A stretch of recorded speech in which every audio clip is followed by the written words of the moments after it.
Ahora bien, ingresando al tema de debate, neurálgicamente hablando, tenemos lo siguiente. Respecto del primer presupuesto, lo conocemos perfectamente como operadores jurídicos, ustedes, señores jueces superiores, versa sobre sospecha suficiente, sospecha grave, fuerte o vehemente, o señalado por algunos también como prueba suficiente. Hemos señalado en nuestro recurso impugnatorio escrito el momento exacto, porque se nos otorgó el audio, no una resolución, toda vez que es un audio interlocutorio, y hemos señalado que es, el agravio consiste en la hora 1, minuto 8, segundo 28 del audio hacia adelante, respecto de este primer presupuesto. Para empezar, tenemos lo siguiente, señores jueces superiores, tratándose y estando ante un incidente procesal de prisión preventiva, donde debe importar no el aspecto cuantitativo, sino el aspecto cualitativo, esto es, no la cantidad de elementos de convicción, sino la calidad de estos elementos de convicción. Fíjense que el Ministerio Público adjuntó 12 elementos de convicción y de repente para muchos puede sonar, bueno, son 12, debe declararse fundado este primer presupuesto. Pero lo que no ha valorado correctamente el ACU es que estos 12 elementos de convicción, ninguno de ellos se erige o puede llegar a obtener, puede llegar a mantener el estándar cognitivo de cuasi certeza para declarar fundado un requerimiento de prisión preventiva, es decir, una alta probabilidad. En virtud del tiempo, no me voy a referir a los 12. Los 12 se encuentran debidamente analizados en nuestro recurso impugnatorio escrito. En este momento, en este acto de audiencia oral, me voy a referir a los más saltantes. Primero, el certificado médico legal número 010846-VLS. Esta documental, practicada a la menor supuestamente agraviada, es absolutamente favorable a mi patrocinado. ¿Por qué? Porque se constituye como un contraindicio razonable de la no comisión del presunto delito imputado. ¿Y por qué? Porque las conclusiones han arrojado lo siguiente. En el área genital dice, no presenta signos de desgarro y menial. 2, área anal, no presenta signos de actos contra natura. 3, al examen físico, área extragenital y paragenital no presenta signos de lesiones traumáticas recientes al momento del examen físico médico legal, por lo cual no requiere incapacidad médico-legal. 4, edad aproximada según la escala de Tanner. Y 5, la cavidad oral sin alteraciones significativas. Es decir, este elemento de convicción que ha utilizado el ACU para declarar fundado el requerimiento de prisión preventiva no nos dice absolutamente nada. Contrario censo, no ha ocurrido absolutamente nada. Otro elemento de convicción reside en la declaración testimonial de Sabrina Lisbeth Chanco Misma. ¿Quién es ella? Es la madre de la menor supuestamente agraviada. Ella, ¿cómo toma conocimiento de estos presuntos hechos? No porque su hija le haya contado, sino ella tomó conocimiento porque su hermana de ella, es decir, la tía de la menor, le cuenta, le dice que habrían sucedido estos supuestos hechos. ¿Quién? La tía. Y vayan teniendo en consideración, por favor, señores jueces superiores, este hecho, la tía, porque vamos a incidir en este punto más adelante. La declaración testimonial de Gabriela Alejandra Chanco Misma, justamente a la que me refería, a la tía de la menor. Esta testigo también resultaría ser un testigo de oídas, un testigo de referencia, un testigo que no ha apreciado los presuntos hechos a través de cualquiera de sus sentidos, sino que supuestamente la menor le narró. Esta declaración, señores jueces superiores, no llena de contenido a lo que establece el Acuerdo Plenario 2-2005, que son garantías copulativas y que deben estar presentes porque existe valoración ya en un incidente de prisión preventiva.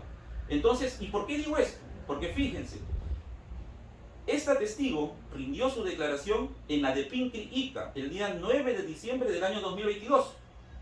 En la pregunta 8 se le interroga y dice, mencione usted cómo es su forma de trato con Luis Alberto Bustillos Tito, es decir, mi patrocinado. Y ella responde contundentemente y dice, no nos llevamos bien. A raíz de que cada vez que visitaba a mi hermana y le llevaba cosas, la celaba y pensaba que yo le llevaba cosas de otro hombre. Otra documental, la ampliación de declaración de Sabrina Lisbeth Chanco Misma. Esta ampliatoria de declaración tampoco llena de contenido al acuerdo plenario citado precedentemente. Todo lo contrario, rinde su declaración ante la de Pincri el día 10 de diciembre del año pasado y fíjense lo que dicen las preguntas parte pertinente y respuesta parte pertinente. En la pregunta 9 se le pregunta, indique usted si pudo apreciar que en los días 8 y 9 de diciembre de 2022 la persona de Luis Bustillo Tito ingresó a la habitación de su menor hija y ella responde, no he podido ver ello. Pregunta 11, la distancia que se encuentra entre su habitación y la habitación de su hija, ¿cuál es? Además indique si las habitaciones cuentan con puerta y ella responde que las habitaciones se encuentran frente a frente. Pregunta 15. Indique si en los últimos días usted y o su familia ha tenido algún problema con la persona de Luis Bustillo Tito. Y ella responde y dice que en los últimos días se ha vuelto machista, agresivo, impulsivo, grita, me alza la voz, es muy celoso, dice esta testigo, quien es la conviviente de mi patrocinado. En la pregunta 27 dice, ¿cómo es la relación del denunciado con la señora Gabriela Chanco Mitma? Es decir, la tía. Y ella responde que no se llevan bien, nunca se han llevado bien. Estas dos testimoniales, señores jueces superiores, desde ya permiten vislumbrar ánimos de resentimiento, venganza, rencor, odio, es decir, sentimientos negativos en contra de mi patrocinado. ¿Y por qué? Esa respuesta se la voy a ir dando en unos segundos. Otro punto importante. La documental que contiene el acta de entrevista única vía cámara GESEL de la menor de iniciales supuestamente agraviada. Fíjense, cuando ustedes aprecien esta declaración que brindó la menor supuestamente agraviada ante el psicólogo, van a poder advertir diferentes inconsistencias, incoherencias y contradicciones. Le pregunta, dice, ¿con quiénes vives? Con mi mamá, mi tía, mi mamita y mi primo. Cuando eso es absolutamente falso, porque siempre han vivido en la casa papá, mamá e hijos, 3 hijos. Gaela, cuéntame, ¿vas al colegio? Sí. ¿Cómo se llama tu colegio? No sé cómo se llama tu colegio. No sé cómo se llama. No le han puesto nombre, dice. ¿Dónde suceden estas cosas? En mi casa, en la casa de la señora. ¿Qué señora? La que estaba en la casa con sus trabajadores. ¿Cómo es esa casa? ¿Es blanco? Dice. ¿Dónde? ¿Cómo es ese lugar donde ocurre? ¿Qué cosas hay? Y ella responde, yo no sé, mi mamá me ha dicho. Mariana Gaela, cuando me dices estas cosas, ¿a quién le has contado? A mi mamá y a mi tía Gaby, para que denuncien. ¿Y cómo tú sabes eso? Mi mamá me ha dicho. ¿Qué te ha dicho tu mamá? Vamos a vivir para siempre y tener una casita propia. Me dice que estás viviendo con tu mamita Gladys. ¿Y con papá dónde vivías? En la cárcel. Muy bien, Gaela, tú me has dicho que estabas calata. ¿Por qué estabas calata? Mi papá sacó mi ropa. ¿Para qué? Para que mi mamá me viera así. ¿Cuándo ocurrió esto? Cuando ocurrió esto, ¿tu mamá llegó a verte así? Sí me vio calata, dice. Y esto se contradice absolutamente con la propia declaración de la madre, porque cuando se le interroga y se le pregunta si en algún momento, en alguna oportunidad, ha visto desnuda a su hija cuando ella ha salido y ha retornado, y ella ha dicho contundentemente que no, nunca ha sucedido ese hecho. Contradicciones. Antes de venir a conversar conmigo, y con esto culmino esta declaración, ¿alguna persona te ha dicho qué cosas me tenías que contar? Y ella responde, mi mamá. ¿Qué te dijo tu mamá? Que te contara a ti todo para nosotros vivir. Es decir, señores magistrados, se observa con todas estas aristas que la menor supuestamente agraviada ha sido influenciada, ha sido manipulada, ha sido direccionada para poder realizar esta denuncia, pero la culpa no la tiene ella, la culpa la tiene la madre y la tía, porque ellas han influenciado en esta menor causándole daños ella. ¿Y por qué? ¿Cuál es el fundamento? ¿Cuál es el objetivo que ellas han querido buscar? Como bien lo han dicho en anteriores oportunidades, lo he leído, querer expectorarlo a mi patrocinado de sus vidas, votarlo porque era celoso, porque era machista. ¿Esos elementos, señores magistrados, pueden fundar un requerimiento de prisión preventiva? No, puede ser condenable moralmente, quizás, pero no penalmente. Esos hechos no merecen una prisión preventiva. Conocemos bajo las máximas de la experiencia que a diario vemos este tipo de casos. Cuando la mujer no sabe cómo expectorar a su conviviente, a su esposo, va y presenta una denuncia por estos hechos tan execrables. Respecto de esta testimonial de la menor supuestamente agraviada, jurisprudencia frondosa existe. Solamente voy a indicar 2.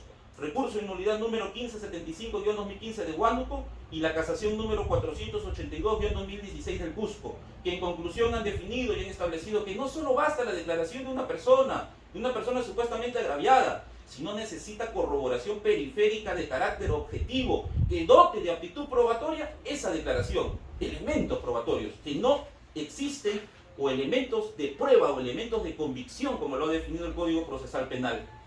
Otra documental versa sobre la declaración de mi patrocinado, Luis Alberto Bustillos Tito, y la documental él refleja de forma coherente, de forma espontánea, de forma sincera, que estos hechos obedecen a móviles espurios, falsos, y con el único fin de querer botarlo de la casa. ¿Por qué? Porque tenían problemas constantes con su conviviente y sobre todo con los familiares, con su hermana de su conviviente y sus demás familiares.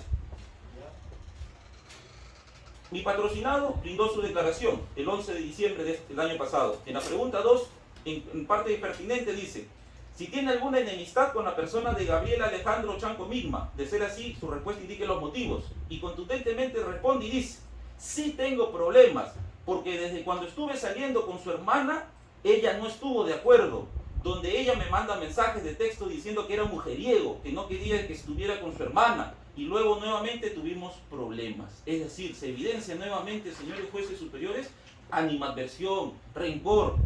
En la pregunta número 3, dice: si durante las últimas semanas hasta el día de su intervención y detención usted ha tenido problemas con su conviviente, Sabrina Chanco. Y él responde: sí, hemos tenido discusiones verbales. La pregunta 7, en algunas últimas semanas, ¿usted ha dormido en la misma cama con su menor hija? Y él responde: no, nunca he dormido con ella. Pregunta 16, ¿cuál sería el motivo por el cual su conviviente los indica a usted para realizarle tocamientos indebidos a su hija? Y él responde: porque está cumpliendo con sus amenazas que me realizó mi pareja, sus amenazas de tantas veces. Y la pregunta 20, ¿desde cuándo usted tiene enemistad con la persona de Gabriela Chanco Migma, es decir, con la tía?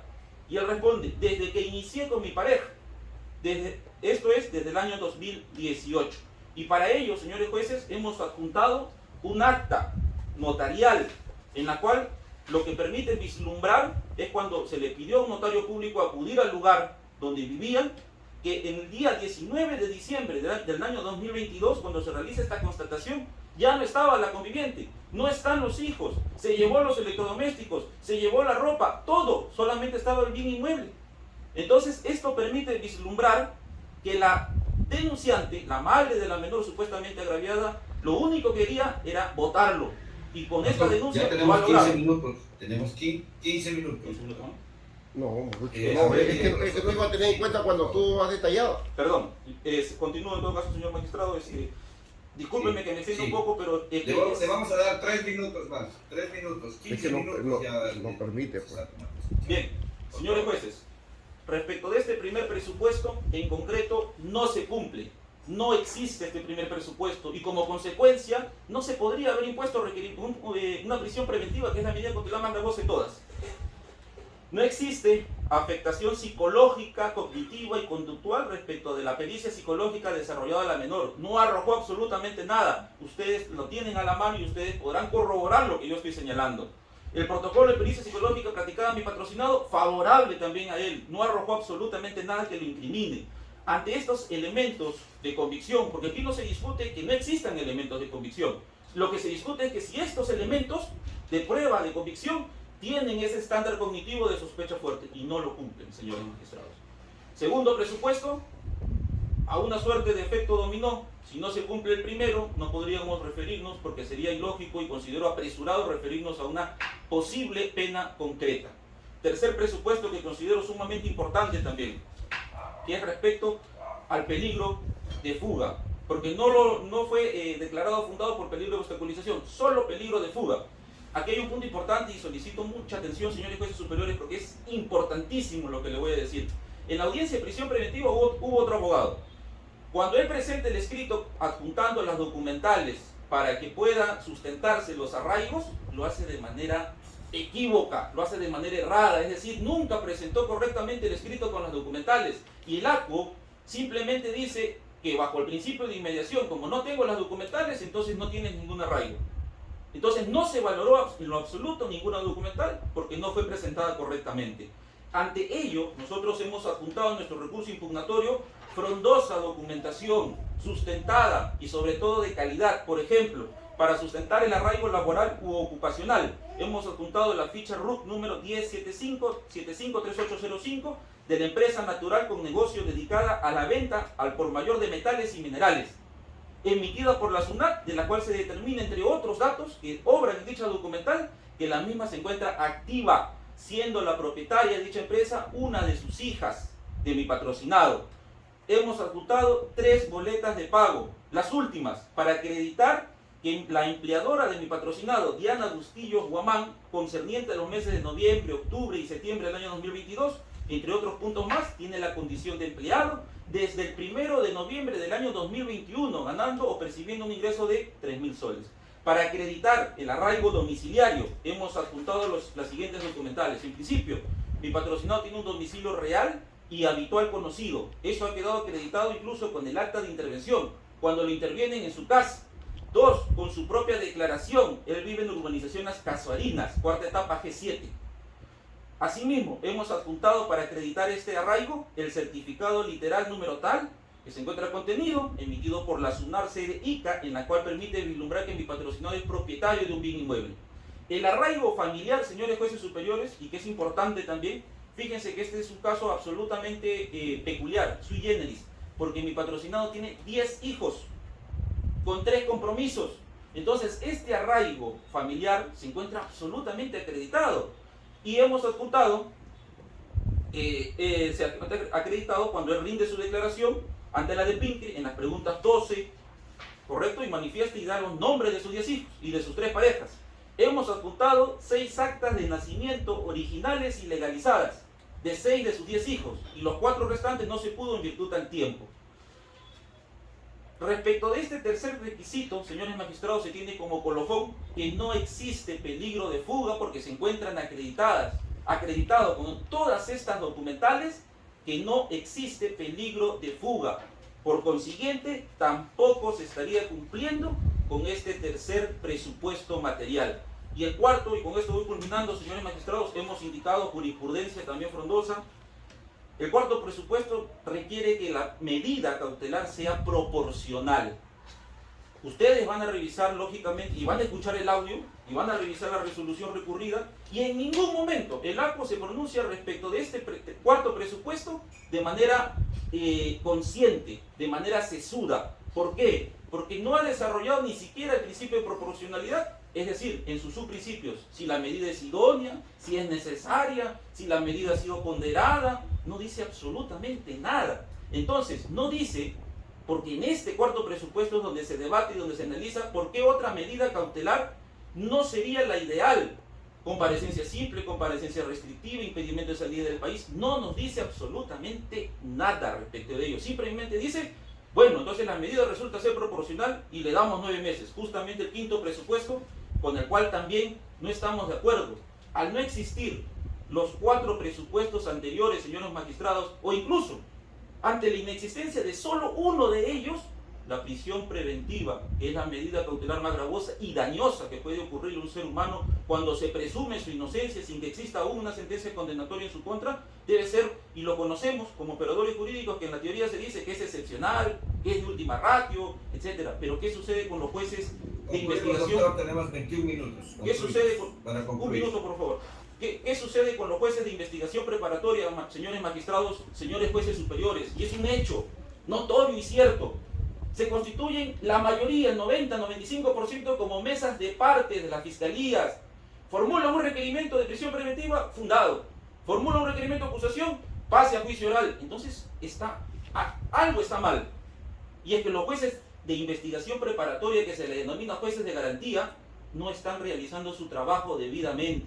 Por estos argumentos, señores magistrados, es que estamos aquí presentes el día de hoy, ante ustedes, para que permitan despertar a la justicia y no permitan que ella muera. Solicito, o en todo caso, ratifico nuestra pretensión señalada en la génesis de este alegato y por otros datos más que se encuentran contenidos en nuestro escrito impugnatorio. Tiene para hacer su... Así que cuarta, Sí, muchas gracias, señor director de debate, voy a ser muy concreto. Empiezo por lo último. La Corte Suprema ya ha establecido que la gravedad de la pena no es un indicio o no puede ser tomado para poder señalar que existe peligrosismo procesal. Hemos señalado diferentes jurisprudencias que están contenidas en nuestro recurso impugnatorio. La misma Fiscalía, acá hay una incongruencia, señores jueces superiores. La misma Fiscalía el día de hoy ha señalado que no ha existido una correcta investigación. Entonces, si no ha existido una correcta investigación, ello no puede ser trasladada en perjuicio de mi patrocinado. No se podría dar una aplicación in malam partem. Los menores de 6 años, la Fiscalía ha dicho que no podrían ser influenciados. Nosotros vemos casos a diario también en el estudio de casos de tenencia donde existe lo que se conoce en la doctrina como alienación parental. Menores, 3, 2 años, 4 años. ¿Existe? Sí se da, los psicólogos lo han mencionado. Pueden ser influenciados a esa edad.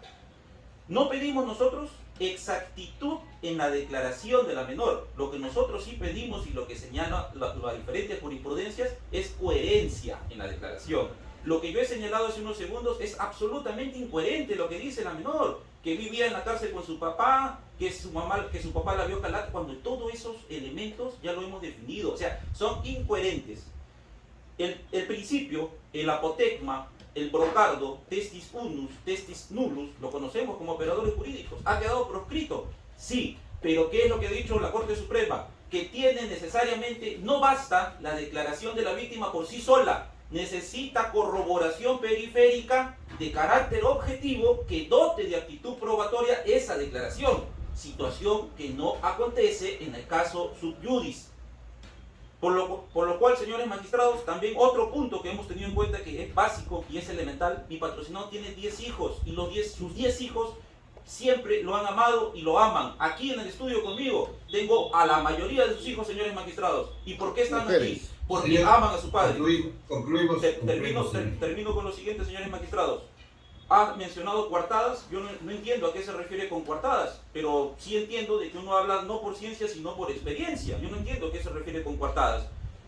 Señores jueces superiores, nosotros solicitamos que se declare fundado y que se otorgue una comparecencia restrictiva con las reglas de conducta que ustedes predefinan y sobre todo una caución económica, incluso si ustedes lo consideran adecuado al artículo 289 del Código Procesal Penal. Muchas gracias. Bien, señor.